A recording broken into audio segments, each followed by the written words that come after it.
I'm interested in geometry, I'm interested in abstraction, and I'm interested in locating a place through intuition, through composition, through organization in the making of the work that holds the narrative in such a way that it can be felt and not necessarily didactically told. I'm trying to get to a place that really centers humanism and ethics as a part of my palette of materials and ideas.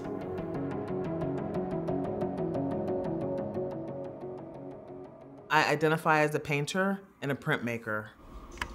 When I'm making sculpture, video, or fiber work, I think of those practices inside of histories of painting and printmaking.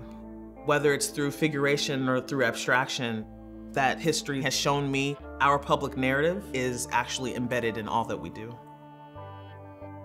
I try to balance an intuitive practice in the studio with research that's sincere, meaning that I'm really trying to understand.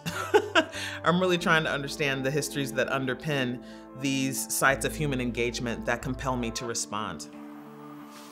This current body of work seeks to visualize stories of dispossession and displacement in New York City, specifically the displacement of Black and brown communities. While reading the investigative journalism of Stephen Witt and Kelly Mena in Kings County Politics, I learned about the current situation of the third-party transfer program that's being used to justify sudden foreclosures and seizures of properties, fully paid for properties in Black and brown communities all around New York City. City representatives say that their motivation is to restore the neighborhoods and to improve them. But these aren't necessarily homes that are burned out and sitting vacant. They're fully occupied with tenants and residents. I immediately thought of the story of Seneca Village, the collection of Black-owned properties that was razed in 1858 for the creation of present-day Central Park.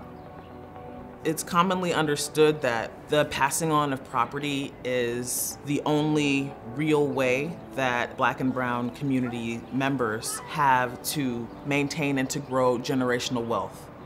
Part of what made Seneca Village so significant was the rates of Black property ownership were the highest compared to the rest of the city in its entirety. So some of the things that they found really help confirm Seneca Village as, again, not a community of squatters, but a predominantly middle-class community. The fact that a lot of Black New Yorkers purchased property here so that they would be able to vote, a condition that white men did not suffer. There are all of these barriers to full citizenship, right. And then even when that is done, one's property can still be seized.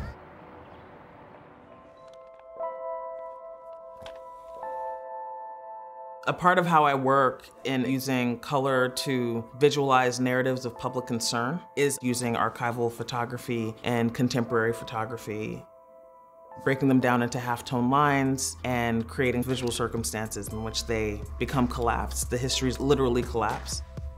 Painting is about light, and color is about light. And whatever we think a color is only that color because of whatever color is near its edge. So color is not static. The perception of color is actually a relative concept and a relative phenomenon. I don't seek to use my painting practice as a form of intellectual escape. I've learned that my work is work. So I try to work through these histories that link us as members of the public.